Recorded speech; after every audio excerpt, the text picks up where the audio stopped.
नमोस्तु कथन, फिर एक पूरा प्रश्न हो जाएगा, फिर उत्तर हो जाएगा।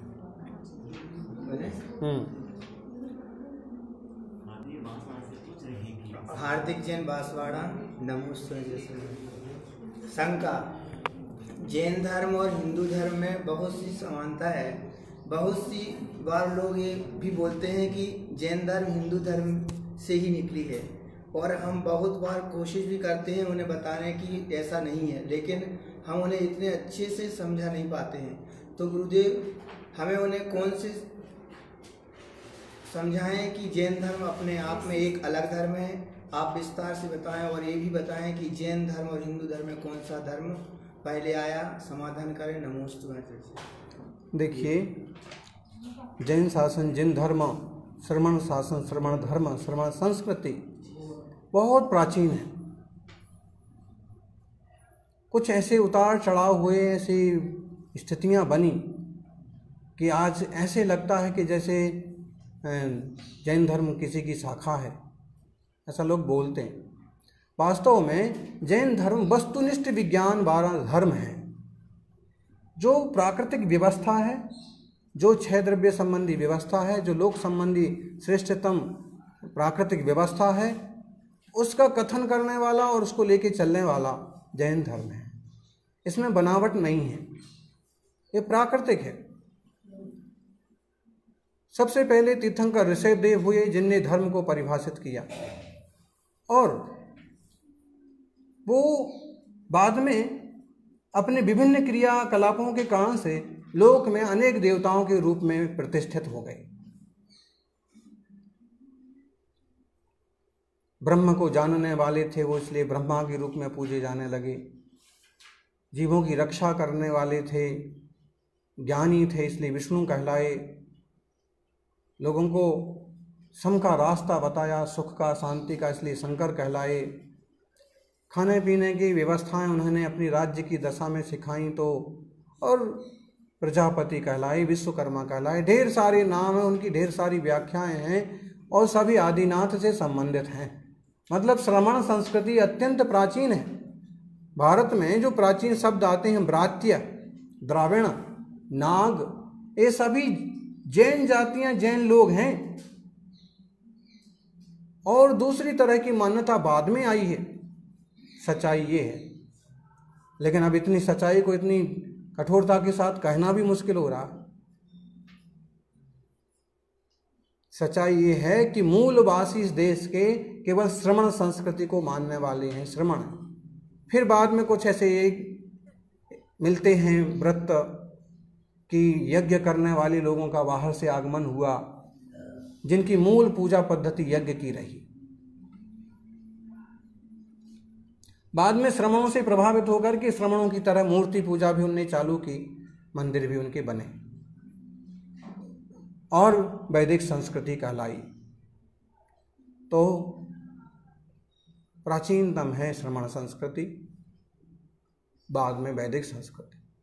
लेकिन किसी को बुरा ना लगे, और इतिहास इतना पुराना है कि आसानी से कोई भी व्यक्ति जो इस तह तक नहीं गया है वो इसको स्वीकार नहीं करेगा। इसलिए फिर इसको ऐसे कहते हैं कि श्रमण संस्कृति और वैदिक संस्कृति भारत में अनादिकाल से साथ साथ चली आ रही है। ये सनातन धर्म है।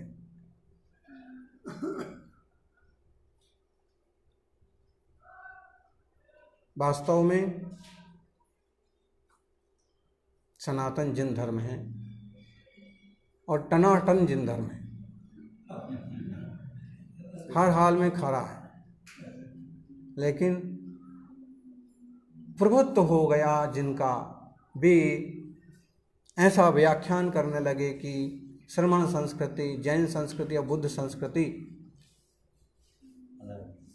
वैदिक संस्कृति में से पैदा हुई है। नहीं, बहुत मान्यताओं में अंतर है। वे कर्तृत्व को मानते हैं, जैनी कर्तृत्व को, ईश्वर कर्तृत्व को नहीं मानते। ढेर सारी चीजें हैं वहाँ। षट तत्व का, छह द्रव्य का कोई उल्लेख नहीं है। यहाँ पूरी व्यवस्था है। वहाँ बने बनाए भगवान पूजे जाते हैं। यहाँ भगवान कोई भी जीव पुरुषार्थ करके बन सकता है। ढेर सारे अंतर हैं, लेकिन दोनों संस्कृतियाँ वर्षों से साथ साथ रहीं। इसलिए कई सारी हमारी चीज़ें उनने स्वीकार कर ली और कई सारी उनकी आदतें हमने स्वीकार कर ली। और जैसे दो लोग साथ साथ रहते हैं तो प्रायः एक दूसरे से मिलजुल करके एक दूसरे की बातें शेयर करने लगते हैं, स्वीकारने लगते हैं, मानने लगते हैं। सहिष्णुता के लिए ज़रूरी भी है, हैं? आज देखो, ऐसा एक हमने समाचार पढ़ा कि एक मोहल्ले में एक हिंदू भाई का मरण हो गया। अब लॉकडाउन के कारण से वहाँ पर उसकी अर्थी को कंधा देने वाले कोई नहीं। उसी मोहल्ले में ज़्यादातर थे मुसलमान आगे आए, अर्थी बनाई, कंधा दिया, अग्नि संस्कार करवाया, जो जो विधि होती है सब करवाई। क्यों? क्योंकि साथ साथ रहते हैं तो एक दूसरे की कई सारी चीज़ें स्वीकार लेते हैं, मान लेते हैं, हमेशा के लिए नहीं तो कुछ देरी के लिए भी कि ये ज़रूरी है, ये इंसानियत सबसे पहले ज़रूरी है।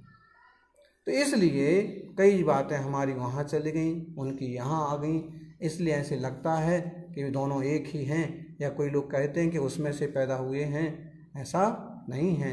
इसके स्वतंत्र सिद्धांत में बड़ी गंभीर चर्चा है, इस पर कई सारी किताबें लिखी हुई हैं। तो जैन दर्शन, जैन धर्म जानिए, अपन उसको देखें तो ज़्यादा अच्छे से समझ पाएंगे और आसान होगा। दूसरा प्रश्न है। नमस्कार, विजेश जिन गामड़ी, गुरुदेव के चरणों में त्रिकाल नमोस्तु।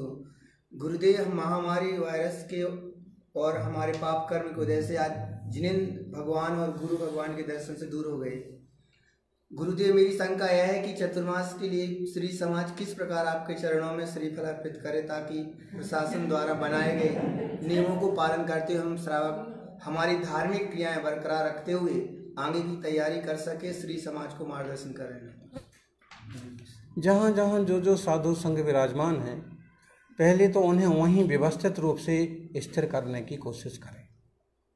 अगर वहाँ दो चार परिवार भी हैं, एक दो अच्छे एक्टिव युवक हैं, परिवार हैं, तो वो वहीं उनको हैंडल करने की कोशिश करें, ताकि किन्हीं साधकों को किसी तरह की तकलीफ ना हो। दूसरी बात, साधु संघ आप अपने नगर में ले जाना चाहते हैं तो जो नियम हैं, जो विधि है, जो कुछ संभव है, जैसे शासकीय आज्ञा लेना। देखो, जिस देश में, जिस प्रांत में रहते हैं, वहाँ के शासन प्रशासन की बातें मानना भी ज़रूरी होता है। और कम से कम जैनी जैसे समझदार लोगों से तो बहुत ही लोग आकांक्षा अपेक्षा रखते हैं। जितने सारे लोग पकड़े गए, पीटे गए, लेकिन उसमें अभी तक एक भी जैनी का नाम नहीं आया। इसलिए बड़े बड़े नेताओं को, ऑफिसर्स को लगता है कि सबसे सभ्य श्रेष्ठ समाज है। तो हमें अपने नियम, धर्म, गुण, इन सब की सुरक्षा भी ज़रूरी है। और शासन प्रशासन का सहयोग, तो या तो शासन की आज्ञा लें कि हम इतने लोग यहाँ निवेदन करने के लिए जाना चाहते हैं, एक बात, या फिर लॉकडाउन ख़त्म होने का इंतज़ार करें, या फिर एक दो लोग विधिवत जिस ढंग से बनता है उस ढंग से निवेदन आग्रह कर दें बस। और ज़रूरी नहीं है कि ढेर सारे नारियल चढ़ाए जाएं, भीड़ भड़क्का किया जाए, सोशल डिस्टेंसिंग को ख़त्म किया जाए और मास्क की जो व्यवस्था है उसको ख़त्म किया जाए, ये सब ज़रूरी नहीं है। विवेकपूर्वक प्रवृत्ति करना सबसे महत्वपूर्ण है वर्तमान में, क्योंकि आप और हम सब जान रहे हैं कि एक ऐसी बीमारी, ऐसा वायरस है, ऐसा कीटाणु है कि दिखता तो नहीं है लेकिन अच्छों को दिखा देता है। इसलिए प्रभु की अर्चना की बात है।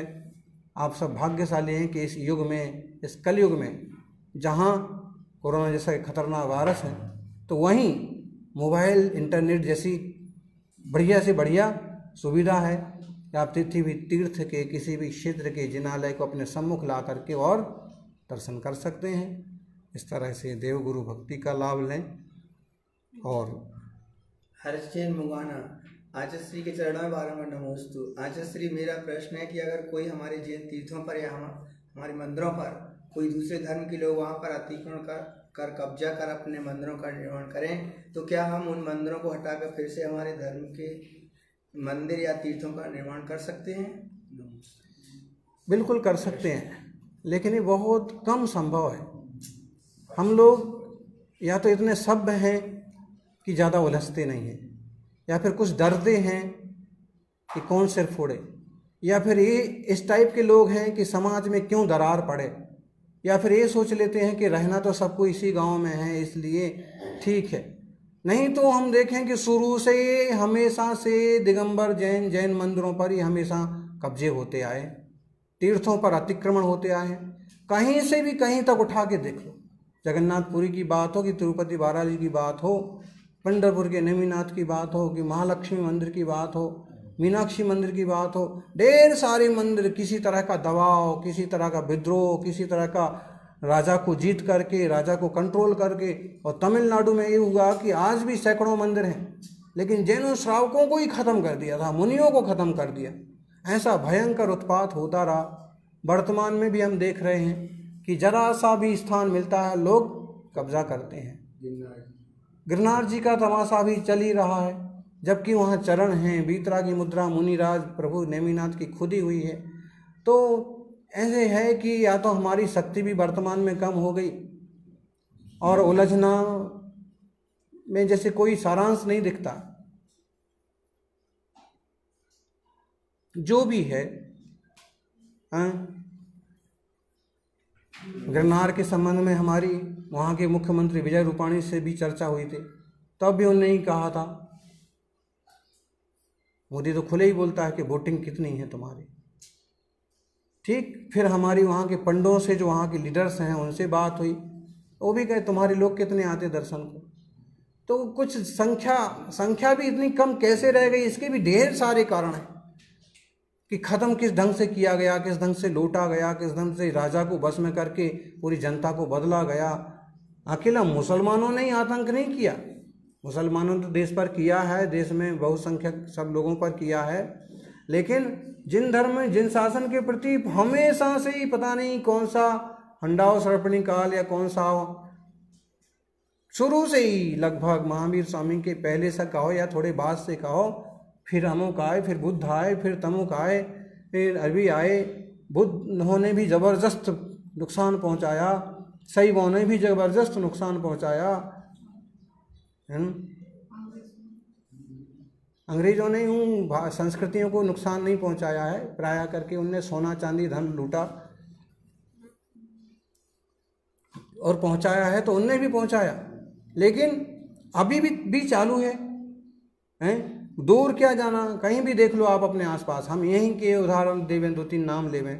एक क्षेत्रपाल जी है, मूल आदिनाथ की मूर्ति है, क्षेत्रपाल की बड़ी सारी मूर्ति होने से और लोगों ने भी आगमन चालू कर दिया। आज आदिनाथ भगवान कोने में बैठे रह गए और पूरा का पूरा दूसरे लोगों के संचालन में चल रहा है।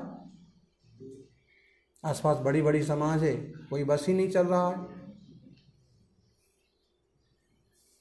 केसरिया जी का है, ढेर सारी दीवारों पर दिगंबर मूर्तियां खुदी हुई हैं, फिर भी वो कहते हैं हमारा मंदिर, हमारा मंदिर। जिनका है वो बेचारे मुंह खोलें तो ही मार पड़े। ये स्थितियां हैं। अब अयोध्या मामले में कूदने की जरूरत ही नहीं है, शक्ति भी नहीं है। नहीं तो जब उसकी खुदाई हुई कि रियल में यहाँ क्या था, तो कोई चिन्ह नहीं निकली। वहाँ खुदाई में निकली आदिनाथ भगवान की प्रतिमा बड़ी, अभी वहाँ म्यूजियम में, वहीं के म्यूजियम में रखी हुई है। लेकिन अब इस बात को ही खुलेआम बोलना है। फलटन में एक मंदिर है, पूरे मंदिर पर खुदी हुई हैं मूर्तियाँ आदिनाथ महावीर तीर्थंकरों की, और उसका जबरेश्वर नाम रख के भीतर पूजा हो रही है महादेव की। तो स्थिति बहुत विचित्र है। लक्ष्मेश्वर है, ढेर सारे नाम हैं, ढेर सारे मंदिर हैं। ऐसे में अगर कहीं कोई प्रेम से, कोई मिलजुल करके, कोई सहजता से, बिना भयंकर विद्रोह के अगर चीज़ें उपलब्ध होती हैं, जिन मंदिर, जिनालय, मूर्तियाँ, तो उन्हें वापस ठीक ठाक करके स्वीकारना चाहिए। कुछ लोग ऐसे हो सकते हैं कि जो जैन समाज, जैनों की भावनाओं को समझें और उनकी वस्तुओं को, उनकी ज़मीन को, उनके स्थानों को वापस दें। हो सकते हैं, क्योंकि आज समझदार लोग भी हैं, तो हम उसे वापस पूजा आराधना के योग्य बना करके स्वीकार कर सकते हैं। बाकी इस माहौल में लड़ भिड़ करके तो कोई चीज़ें पाना बहुत मुश्किल है और गैर ज़रूरी जैसा हो गया। दूसरी बात यह है कि हम जो कुछ भी तीर्थ वगैरह बना रहे हैं या जो हैं, उनकी बाउंड्री वगैरह, पूरी सुरक्षा वगैरह व्यवस्थित होना चाहिए। कई सारे मंदिरों की संपत्तियां पड़ी हैं, मंदिर वालों को ही पता नहीं है। निषदी स्थान है, एक गांव है भिलोड़ा, मंदिर का ही जुड़ा हुआ, मंदिर का ही पीठ है, मंदिर का ही चबूतरा है। गांव वाले जो हैं उसको पंचायत का बोलते हैं, गांव का बोलते हैं, और वहाँ जैन नाम भी नहीं लिखने देना चाहते। मंदिर की पीठ है पूरा। और वहीं की बात है कि उनका जो एक निषदी का जैसी बड़ी सारी ज़मीन है, पहाड़ी है छोटी, सब तरफ से लोगों ने घर बना लिए। तो पहले से ही बाउंड्री बनाए ना, बाद में बाउंड्री बना रहे। सागवाड़ा में भी छोटी नसिया, बड़ा सारा जगह थी, बड़ा पीछे से सब तरफ से रास्ता था, बाद में सब लोगों ने घर बना लिया, काफ़ी कम जगह बची। तो अपनी जो कुछ है उसी की ही अगर अध्यक्ष टाइप के लोग सुरक्षा रक्षा करें और युवा वर्ग कोई विवेक से काम करें तो अच्छा होगा। वरना हमें लगता है कि नया नया तो बहुत लोग कर रहे हैं, लेकिन जो ज़रूरी चीज़ें हैं वो सब, और पुरानी चीज़ें छूटती जा रही हैं। जीर्णोद्धार भी करें, इस तरह से ध्यान दें। नमोस्ते जी। नीलशेख चित्री, हम ग्रुप पर रोज पूजा करते हैं, तो उसमें से जो द्रव्य चढ़ाते हैं उसमें से चावल पक्षियों को डाल सकते हैं क्या? नमोस्ते। पूजा के जो द्रव्य हैं वो प्रायः करके द्रव्य उन्हें मिलना चाहिए जो मंदिर में झाड़ू पोंछा कर रहे हैं, साफ सफाई का ध्यान रख रहे हैं, जिन्हें कहीं माली कहते हैं, कहीं पंडित कहते हैं, कहीं पुजारी कहते हैं, कहीं ब्राह्मण बोलते हैं, सेवक बोलते हैं, उन्हें मिलना चाहिए। अगर वो नहीं ले रहे हैं या नहीं लेना चाहते हैं तो पंछी वगैरह खाएं, गायों को दे दें। घर पर पूजा हो रही है तो पंछियों को दाना डाल दें, कोई दिक्कत नहीं, गायों को डाल दें। मधुक शाह चित्री, संसार का प्रत्येक जीव अपने अपने पूर्वार्जित कर्मों का फल भोगता है। अच्छे कर्मों से सुख और बुरे कर्मों से दुख पाता है। ये सब निश्चित समय पर निश्चित निमित्त से पाता है। तो भगवान इतने अनंतानंत जीवों के कर्मों का लेखा जोखा, हिसाब व्यवस्था या निश्चित भोग क्रमावली का निर्धारण कौन करता है, या कैसे होगा, जिससे कोई भी जीव इन कर्मों का परिणाम ठीक निश्चित समय पर और निश्चित निमित्तों के माध्यम से पाता है। इतने अनंत जीवों का एक कर्मों का संचालन कैसे होता है, यही मेरी जिज्ञासा है। अपना अपना बैंक है, अपना अपना खाता, जो भी जैसा कर्म करेगा वैसा ही फल पाता। एक बैंक जो है ना वो भी ज़्यादा 1 करोड़ सदस्य हों, 2 करोड़ सदस्य हों, ऐसा बैंक को भी बड़े मशक्कत करना पड़ती है। बड़े बड़े अधिकारी होते हैं और पगले आ जाते हैं। तो अगर बैंक का साधारण दुकान का लेखा जोखा रखना हो, साधारण रजिस्ट्री ऑफिस का कोई अधिकारी हो, तो यही पगले आ जाते हैं। और फिर सारी दुनिया का लेखा जोखा रखने वाला कौन है? ये प्राकृतिक व्यवस्था है, वस्तुनिष्ठ विज्ञान है। कोई लोग कहते हैं कि चित्रगुप्त के पास रजिस्टर हैं, यमदूत रखते हैं लेखा जोखा, भगवान रखता है, ब्रह्मा रखते हैं वगैरह वगैरह। तो जिनकी जो अपनी सोच मान्यता है वो जाने, लेकिन वस्तु व्यवस्था ये है कि आत्मा चैतन्य घन है और आत्मा अपने जैसे भाव करता है वैसे आश्रव बंद करता है। जैसे आश्रव बंद करता है वैसे ही उसके उदय वगैरह होते हैं। जैसा उदय होता है वैसे उसको निमित्त भी मिलते जाते हैं, मार भी पड़ती जाती है, सुख भी मिलते जाते हैं, जीवन मरण भी होता जाता है, और काम आप वहाँ ऑटोमेटिक मशीन।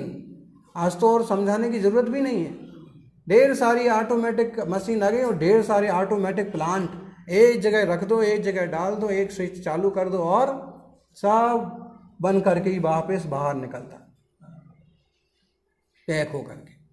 वैसे ही है कि तुम्हारा स्विच ऑन है राग द्वेष मोह का, ऑटोमेटिक मशीन। राग द्वेष मोह से आ रहा है मैटर, खुदगल, राग द्वेष मोह से आ रहा है कर्म, और कर्म अपो आप कहाँ किस रूप से विभाजित होना है, किस कर्म में कितना जाना है, किस आयु में, नाम में, गोत्र में, सब बढ़ता जा रहा है।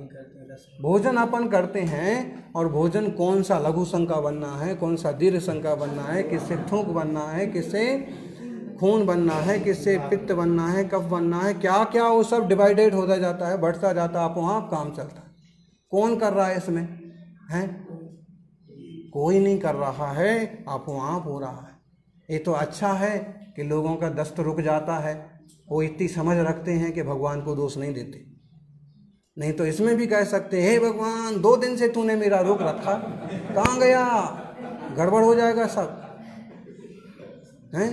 मतलब है कि अगर 2-3 दिन से तुम्हारा संडास रुका हुआ है पेट में, तो कहीं ना कहीं भगवान या उसका काम करने वाला गैर हाजिर है, तो लाइन बंद पड़ी है।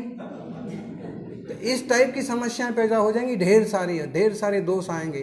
भगवान हैं परम शुद्ध बुद्ध आनंदमय हैं, लेकिन वो इस टाइप की चीज़ों के कर्ता धर्ता भुगता नहीं हैं। परम प्राकृतिक जिन शासन को पहचाने, वस्तुनिष्ठ विज्ञान को पहचाने, कर्म सिद्धांत की जो श्रेष्ठतम संरचना है शास्त्र, उन्हें पढ़ें और हम जैसा करते हैं वैसा भोगते हैं।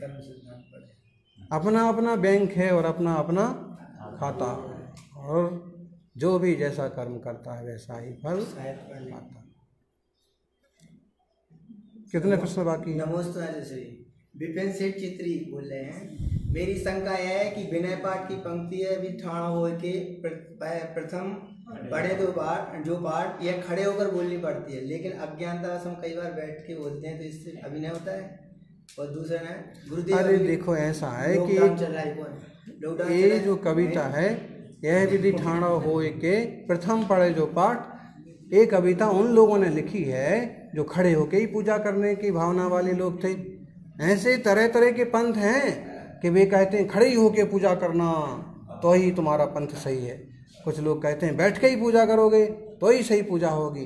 तो ऐसे, और तुमने तो ये लिखा है, ज़्यादा पुस्तकों में यही पाठ है कि यह विधि ठाणा होए के हैं, लेकिन किसी ने तो सुधार दिया, यह विधि सीधो बैठ के ये भी कर दिया। तो इसलिए इसमें कुछ ज़्यादा दिक्कत की बात नहीं है, विवेक से काम करना चाहिए। कोई बुजुर्ग हैं, कमज़ोर हैं, वो इतनी देर तक क्या खड़े रहेंगे? बहुत सारे लोग पाठ ही पढ़ते हैं, पूजा कुर्सी पे बैठ के करते हैं, क्या है उसका इलाज? विवेक, बुद्धि, समर्पण, श्रद्धा से ज़्यादा फल प्राप्त होता है। आपके दर्शन कब मिले हैं? लॉकडाउन चल रहा है। हमारे दर्शन तो आंखें बंद करो तो हमारे क्या 3 कम 9 करोड़ मुनिराजों के और अनंत अनंत सिद्ध और अनंतों के भी दर्शन हो जाएंगे। और निज देह में विराजित भगवान आत्मा के स्वस्वरूप का संवेदन करो, स्वदर्शन करो। जिन दर्शन निज दर्शन, तो अभी जिन दर्शन पूरा ना हो पाए तो निज दर्शन भी करो, निज में प्रभु का चिंतन करो, गुरु का स्मरण करके वंदन करो, सबका कल्याण होगा। जिनसेन भट्टारक नादनी बोले हैं, कोरोना जीवाणु है या विषाणु? जीवाणु और विषाणु में क्या फर्क है? बस यही फर्क है जितना छुल्लक में और भट्टारक में।